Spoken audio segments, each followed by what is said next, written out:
तुही रे माझा मितवा या मालिकेच्या पुढील काही येणाऱ्या भागांचे लेटेस्ट त्याचबरोबर इंटरेस्टिंग अपडेट आपण आपल्या आजच्या या व्हिडिओमध्ये जाणून घेणार आहोत। चला तर मग मित्रांनो, अजिबात वेळ वाया न घालवता सुरुवात करूया आपल्या आजच्या या व्हिडिओला। तर आता आपण इथे पाहिलेलं आहेच की इकडे आता लग्न करून अर्णव हा ईश्वरीला घरात घेऊन आलेला आहे, तर दुसरीकडे राजेश हा मात्र आता खूप मोठ्या धक्क्यात गेलेला आहे आणि तो आता अंजलीला जास्त प्रमाणात दुधातून ते औषध द्यायला लागलेलं आहे। दुधातून औषध देऊन राजेश तिकडनं निघून गेलेला असतो। अंजलीला लगेच गरगरायला लागलेलं असतं। इतक्यात तिकडे ईश्वरी जाते। ईश्वरी अंजलीला असं गरगरताना पाहून तिला खाली खुर्चीवर बसवते, पाणी प्यायला देते आणि विचारते, ताई तुम्हाला काही होतंय का? तर अंजली सांगते, अगं हो, मला जे एक दुधातून औषध मिसळून खायचं आहे ना, त्याची पावर बहुतेक खूप जास्त आहे, ती मला सहन होत नाही आहे। ते औषध मी घेतलं ना की मला कसं तरीच वाटतं, चक्कर येते, मळमळल्यासारखं होतं, डोकं कधी कधी दुखायला लागतं, म्हणजे सगळं अगदी माझ्या भोवती फिरतंय की काय असंच मला वाटत असतं। मी एक कामच करणार आहे आता, राजेशना किंवा चिंटूला सांगून त्या डॉक्टरांना विचारायला लावते औषधाबद्दल। इशू म्हणते, हो चालेल ना, नाहीतर मी बोलते अर्णव सरांबरोबर। आणि मग आता ती तिकडनं निघते आणि लगेचच स्वतःच्या बेडरूममध्ये येते। आता अर्णव हा ऑफिसला निघून गेलेला असतो। इशू बेडवरती बसते आणि विचार करत असते, काय करू, मी बोलू का अर्णव सरांबरोबर ताईंच्या औषधाबद्दल? नाही, पण मी का बोलू त्यांच्याशी? मला नाही बोलायचं त्यांच्याशी। आधीच त्यांनी हे जे काही करून ठेवलं आहे त्यामुळे घरात सगळ्यांना खूप मनस्ताप होतोय। इशू विचार करते परत, नाही नको, पण हा अंजली ताईंच्या जीवाचा प्रश्न आहे। मी आता जर उगाचच्या उगाच नाही बोलायचा असा विचार केला आणि अंजली ताईंना उद्या जास्त कमी काही त्रास झाला तर स्वतःला मी माफ नाही करू शकणार। मग माझ्यामध्ये आणि अर्णव सरांमध्ये काय फरक उरला? इतक्यात अर्णव घरी आलेला असतो आणि अर्णव बघतो तर काय, ईश्वरी ही अगदी गप्प बेडवरती बसली आहे आणि ती कसला तरी गहन गोष्टीचा विचार करते। तो विचार करतो, काय झालं असेल? घरात हिला कोणी काही बोललं असेल का? ओरडलं असेल का कोणी? आजी चिडली असेल का हिच्यावर? एक काम करतो, विचारतोच। नाही नको, विचारायला गेलो तर ही आणखीन जास्त चिडेल, त्यापेक्षा न विचारलेलं बरं। पण जाऊ दे, चिडली तर चिडली, एकतर मी लग्न करून आणलं आहे तिला, जबाबदारी आहे माझी। मग तो विचारतो, मिस इंदौर काय झालं? इशू काहीच उत्तर देत नाही। अर्णव पुन्हा आवाज देतो, मिस इंदौर काय झालं आहे का? कोणी काही बोललं आहे का तुला? चिडली का आजी तुझ्यावर? त्यावर इशू म्हणत असते, नाही तसं काही नाही आहे। अर्णव म्हणतो, मग काही दुसरं घडलं आहे का? काय झालं आहे? त्यावर इशू म्हणते, मला तुमच्याशी थोडं बोलायचं होतं। अर्णव म्हणतो, माझ्याशी? बोल ना।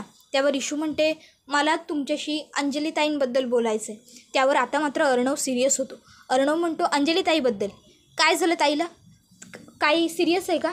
ताईची तब्येत व्यवस्थित आहे ना? मी एक काम करतो, मी तिलाच भेटून येतो। इशू म्हणते, मी बोलती आहे ना, आधी माझं बोलणं पूर्ण तरी होऊ दे। अर्णव म्हणतो, बोल मग पटापट। त्यावर ईश्वरी म्हणत असते, ते अंजली ताईंना डॉक्टरांनी काहीतरी औषध दिलं आहे म्हणे, ते दुधात मिसळून घ्यायचं असतं, पण त्याच्या पावर वाटतं जास्त आहे। ते औषध ताईंनी घेतलं ना की त्यांना गरगरल्यासारखं होतं, मळमळतं, कधी कधी चक्कर येते, म्हणजे थोडक्यात काय तर त्यांना त्या औषधामुळे त्रास होतो।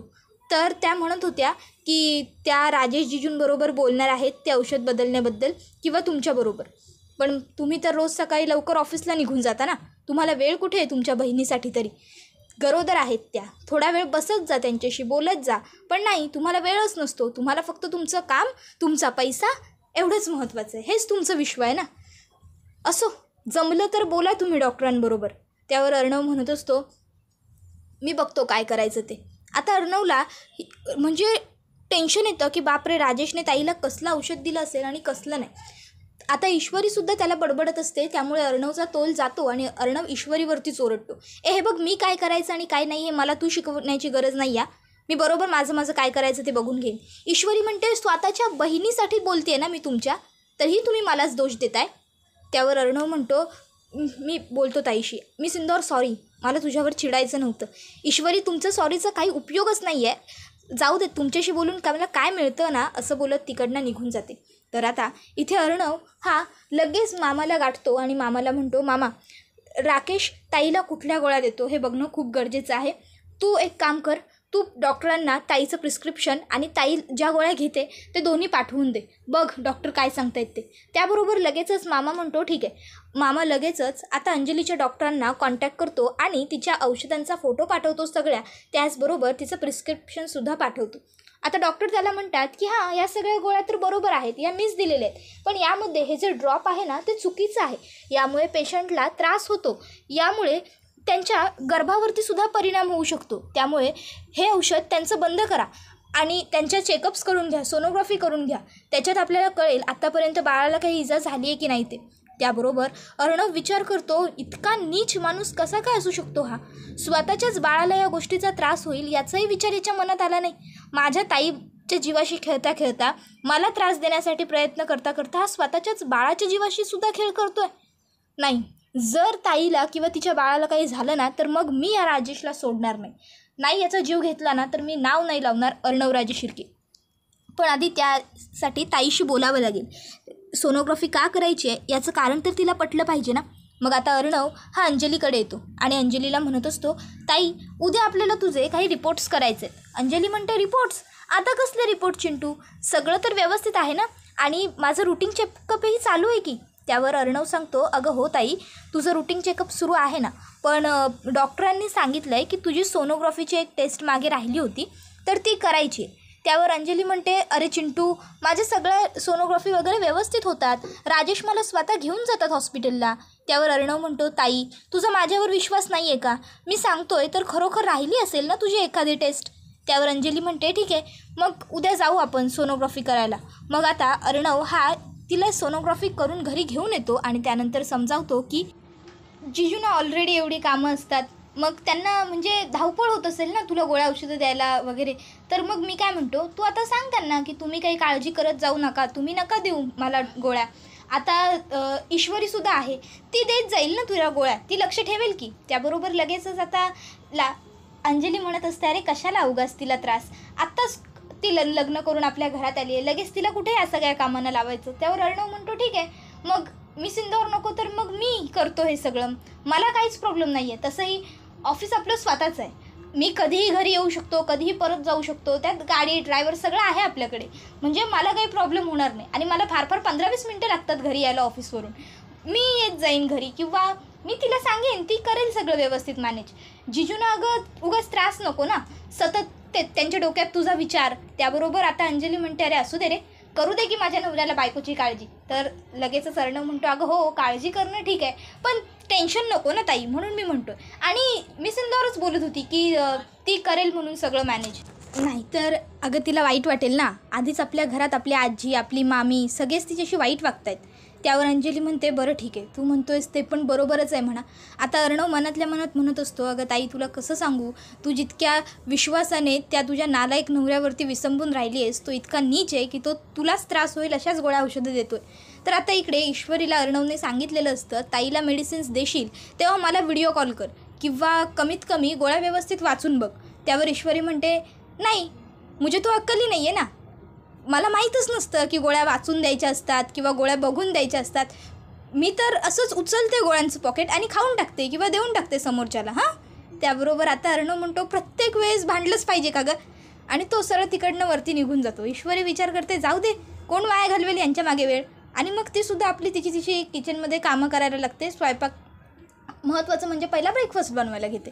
तर आता इथे अर्णवने मामाला बोलवलेलं असतं आणि मामाला तो सांगतो, मामा हे बघ, सध्या मी सिंदूर माझ्याशी भांडली आहे, त्यामुळे मला वाटत नाही की मी सांगूनही ती मला ताईला गोळ्या वगैरे देताना व्हिडिओ कॉल करेल. मी तर प्रयत्न करेनच की मी तिच्या गोळ्यांच्या वेळी प्रत्येक वेळेस घरात असेन, पण जर बाय चान्स मी घरात नसेन तर ही तुझी रिस्पॉन्सिबिलिटी आहे की तू तिथे जातीने हजर असशील, किंवा जरी नसशील तरीसुद्धा दर 2-2 दिवसांनी ताईचं गोळ्या औषधांचं बॉक्स चेक करत राहा. पुन्हा आता तिच्या कुठल्याही गोळ्यांबरोबर चुकीची एकही गोळी किंवा चुकीचं एकही औषध जाता कामा नये. राजेशवरती आपण बारीक लक्ष ठेवतोयच, पण त्याबरोबर आपल्याला ताईवरती सुद्धा लक्ष ठेवायचं आहे.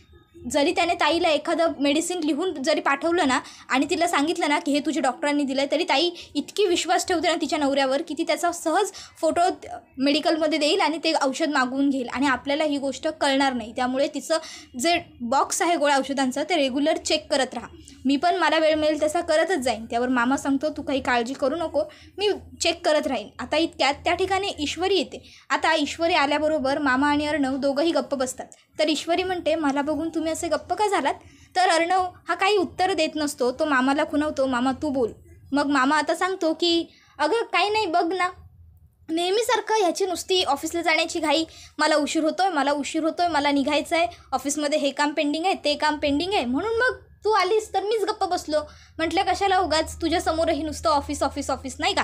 काय रे ऑफिस ऑफिस कसलं करत असतो सारखं सारखं तू. त्यावर ईश्वरी म्हणते, मामा ब्रेकफास्ट रेडी आहे, तुम्ही खाली या ब्रेकफास्टला. तुम्हाला पोहे आवडतात ना, गरमागरम पोहे बनवलेत मी. त्याबरोबर मामा म्हणतात, वा वा वा, काय मस्त बातमी दिली आहेस ईश्वरी, चल चल लगेच पोहे खायला चला. अर्णव तू सुद्धा ये. त्यावर ईश्वरी मामांना सांगते, मामा या तुम्ही खाली, मी खाली जाते आणि नाश्त्याची सगळी तयारी करून घेते. त्याबरोबर मामा ठीक आहे सांगतात. तर लगेचच अर्णव म्हणतो, मामा मला उशीर होतोय, मी ऑफिसला जातो. त्याबरोबर ईश्वरी आता अर्णवला सांगायची गोष्ट असते पण मामाला सांगते, मामा ब्रेकफास्ट रेडी आहे, घराच्या बाहेर माणसाने असंच पडू नये असं म्हणतात. तर अर्णव म्हणतो, मला नेहमी सवय आहे मी ऑफिसला जाऊन खाण्याची, मामा मी निघतो, माझी मीटिंग आहे आज महत्त्वाची. ईश्वरी सांगते, घरातल्यांशी भांडून ऑफिसला जरी काय कुठेही बाहेर पडलं तरी काम व्यवस्थित होत नाही मामा असं म्हणतात. घरातनं बाहेर पडताना माणसाचा मूड कायम फ्रेश आणि चांगला असावा, दिवस चांगला जातो. इतक्यात मामा म्हणतो, अरे तुम्हाला बोलायचं आहे, तुम्ही एकमेकाशी बोला, मी जातो. त्याबरोबर मामा तिकडनं निघून जातो. तर इथे आता मामी जी असते ती ईश्वरी खाली आल्याबरोबर आता सगळेजण ईश्वरीच्या पोह्यांचं चांगलं टेस्ट करून कौतुक करतात. तर म्हणत असते, एवढं काय त्याच्यात कौतुक करण्यासारखं, पोह्यासारखे पोहे कोणीही बनवले तरी तसेच. आपली ती कामवाली मंजू, तिला जरी पोहे बनवायला लावले ना तरी तीही असेच बनवेल. काय घातलं एवढं त्याच्यामध्ये, हळद तिखट मीठ जे काय असतात ते इंग्रेडियंट्स टाकलेत आणि पोहे शिजवलेत त्याच्यात, मी सुद्धा असेच पोहे बनवू शकते. त्याबरोबर मामा म्हणतात, हळद तिखट मीठ, तिखट टाकतात पोह्यात. त्याबरोबर लगेचच मामी म्हणते, अहो टाकतात हो, तुम्हाला काय करायचं आहे, मी सांगितलं ना पोह्यांसारखे पोहे आहेत, उगतच्या उगत जास्त कौतुक करून त्या फालतू मुलीला डोक्यावर बसवून घेऊ नका. माझ्या भाच्याला एकतर फसवलं आहे आणि त्याच्याशी लग्न केलं आहे. त्याबरोबर मामा म्हणतो, तू गप गप, उगाच कुठलाही विचार कुठेही जोडू नकोस. आणि राहिला प्रश्न अर्णवने ईश्वरीशी लग्न करण्याचा, तर त्या दोघांनी केलं ना लग्न, ते त्यांचं बघून घेतील, त्यांचं लव्ह मॅरेज आहे. तुला माहिती आहे अर्णवने तिला प्रपोज केले की तिने अर्णवला. त्याबरोबर मामी म्हणते, माझा भाचा अशा फालतू मुलीला प्रपोजच करू शकत नाही, हिनेच माझ्या भाच्याला स्वतःच्या जाळ्यात ओढलं असेल. त्यावर मामा म्हणतो, तू गप ग, प्रत्येक वेळेस उगाचच्या उगाच त्या बिचारीला नावं ठेवण्याची तू एक संधी सोडू नकोस. काय वाईट आहे त्या मुलीमध्ये, किती चांगली आहे ती. त्याबरोबर मामी म्हणते, हो बरोबर, तुम्हाला मी सोडून जगातल्या सगळ्या बायका सगळ्या मुली चांगल्याच दिसणार ना, फक्त मीच काय ती वाईट, फक्त माझ्यातच काय ते जगातले सगळे दोष, बरोबर ना. त्याबरोबर आता पुढे ती म्हणत असते, बघितलंस तू घरात आल्यानंतर माझ्या घराचा नुसता किती बाजार झालाय तो, प्रत्येक वेळेस घरात किऑस असतो, प्रत्येक वेळेस घरात भांडणं होत असतात. त्याबरोबर आता अर्णव हा मध्ये बोलतो आणि म्हणतो, स्टॉप इट, अरे ब्रेकफास्ट करतोय ना आपण, कमीत कमी खाताना तरी भांडू नका. मामी तुला कशाला उगतच्या उगच तिच्या मागे लागायचं आहे, आणि मामा तू का सतत तू मामीला बोलत असतोस. एखाद्या वेळेस जर ती एखादी गोष्ट बोलत असेल तर लगेच तू तिच्यावरती क्रॉस केलंच पाहिजे, असं काही जरुरी आहे का. त्याबरोबर आता अर्णव मामीला गप्प बसायला लावतो. ही गोष्ट इशूच्या लक्षात येत नाही. इशू काय विचार करते, मामा माझी बाजू घेत होते, मामींना ते माझ्या बाजूने बोलत होते आणि म्हणून अर्णव सर मामांना गप्प बसायला बोलले. ईश्वरीला राग येतो आणि ईश्वरी मामींना काही उलट उत्तर न देता रडत तिकडनं वरती तिच्या खोलीमध्ये येते. बिचारी रडत बसलेली असते आणि मनातल्या मनात म्हणत असते की काय उपयोग हे सगळं करून, कशाला केलं हे लग्न काय माहिती. यांना स्वतःला लग्न करायचं नव्हतं लावण्याबरोबर, म्हणून माझ्याशी लग्न करून माझा बळी दिला, मला या घरात आणलं. आता रोज या घरातली जी माणसं माझ्याशी चांगलं बोलायची ती माणसं माझ्याशी वाईट बोलतात. रोज त्यांच्याशी खोटं बोलावं मला लागतं. यांना काय, हे उठतात, अंघोळ करतात, सकाळी ऑफिसला निघून जातात, रात्री उशिरा परत घरी येतात. घरात दिवसभर काय चालतं, मला किती लोकांना सामोरं जावं लागतं, प्रत्येकाचे टोमणे कसे ऐकावे लागतात, कसं सगळ्यांना सामोरं जाऊनही शांत बसावं लागतं, याच्याशी यांचं काय घेणं देणं. प्रत्येक वेळेस फक्त स्वतःचा स्वार्थ बघायचा. खरंच दी ग्रेट ASR बिझनेसमन कसे बनले आणि इतके उत्तम बिझनेसमन कसे बनले ना, ते मला आज कळतं आहे, कारण फक्त स्वतःचा फायदा दिसतो ना. तर आता इथे अर्णव हा ऑफिसमध्ये आलेला असतो. ऑफिसमध्ये येत असताना बिचाऱ्याच्या मनात फक्त इतकेच विचार चालू असतात की घरी मामी मिस इंदौरला बोलत होती, आज माझ्यासमोर एवढं बडबड करत होती, मग घरी रेग्युलर मामी किती बोलत असेल. त्यात मामीला सपोर्ट करायला आजीसुद्धा आहेच. आजी आणि मामी बिचारीला खूप त्रास देत असतील, पण असो, अंजलीताईसुद्धा आहे. अंजलीताई मिस इंदौरला सपोर्ट करेल, पण ह्या सगळ्यात खरं तर चूक माझीच आहे. मीच बळजबरीने तिच्याशी लग्न केलं. पर्याय नव्हता म्हणून जरी केलं असलं तरी शेवटी जबरदस्ती ही जबरदस्तीच असते. जबरदस्ती कधीच चांगली होऊ शकत नाही. असो, एक काम करतो, मामाला सांगतो, मामा बोलेल तिच्याबरोबर, किंवा ताईला सांगतो, ताई बोलेल तिच्याबरोबर, मग तिला बरं वाटेल कदाचित. पण मी तरी काय करणार, ऑप्शन नव्हता म्हणून हे सगळं करून बसलो आहे. पण हे सगळं फसणार नाही ना? नाही अर्णव, तुला असा विचार नाही करायचा आहे. आता जे केलं आहेस तू हातामध्ये पुढ्यात समोर, ते सगळं व्यवस्थित पुढे घेऊन जायचं आहे, ते तुलाच करावं लागेल. मग आता अर्णव हा घरी नक्की काय घडतं आहे ह्याचा हाल अहवाल घेण्यासाठी अंजलीला कॉल करतो आणि अंजलीला विचारतो, काय मग ताई तब्येत वगैरे कशी आहे, काय ब्रेकफास्ट वगैरे झाला, मेडिसिन्स घेतल्यास? अंजली सांगते, तुला तुझ्या बायकोबद्दल विचारायचं आहे ना, स्पष्ट विचार. तू जे काही मामाला मगाशी बोललास ना की तिची बाजू घेताना, बिचारीला खूप वाईट वाटलं आहे. बिचारी खोलीत जी जाऊन बसली आहे ती अजून खाली आलेली नाही आहे. त्यावर अर्णव म्हणतो, मग तू वरती जा. त्यावरती सांगते, मी का जाऊ, बायको तुझी आहे ना, तू ऑफिसवरून घरी येशील तेव्हा तुझं बघ. अर्णव म्हणतो, अगं पण अंजली म्हणते, तू ऑफिसवरून येशील तेव्हा तुझं बघ, मला एवढ्या जिन्या वर खाली करवत नाही, मला डॉक्टरांनी सांगितलं. त्यावर लगेचच आता तो म्हणतो, ठीक आहे मी बघतो काय करायचं घरी आल्यावर. अंजलीताई फोन कट करते आणि विचार करते, खरंच बिचाऱ्या ईश्वरीला वाईट वाटलं असेल, बोललं पाहिजे बिचारीशी. आणि मग ती वरती येते आणि आता ईश्वरीला समजावून सांगते, मगाशी अर्णव मामाला गप्प बस बोलला, पण त्याच्या आधी तो मामीला सुद्धा बोलला, ते तू ऐकलं नाहीस. अगं घरामध्ये वाद नको, भांडण नको म्हणून तो मगाशी असं बोलला. आणि जर फक्त तो मामालाच बोलला असता ना, मामीला बोलला नसता आणि मग तुला वाईट वाटलं असतं ना, तर ते ठीक आहे. आणि जर तो मामाला काहीच बोलला नसता, फक्त मामीला बोलला असता ना, तर मामी अर्णवसमोर गप्प बसलीही असती. पण नंतर तिने ना तुला खूप दिवसभर त्रास दिला असता, खूप बडबड ती करतच राहिली असती. आणि ही गोष्ट कदाचित त्याला माहिती असावी म्हणून त्याने त्या दोघांनाही गप्प बसायला सांगितलं. किंबहुना आपण नाश्ता करत होतो त्यावेळेस, वेळ सकाळची होती म्हणून तो दोघांनाही गप्प बसा बोलला असेल, असाही विचार कर ना. शेवटी त्याने कोणालाही बोलू देत, पण भांडण मिटलं की नाही, मामी तुला बोलायची थांबली ना, मग विषय संपला की आता डोळे पुस आणि रडत बसू नको, चल बरं खाली, तुला असं हसत बघायची आम्हाला सवय लागली. मग ईश्वरी अंजलीचं ऐकते आणि रिलॅक्स होते. त्याबरोबर हा व्हिडिओ इथेच संपतो. धन्यवाद.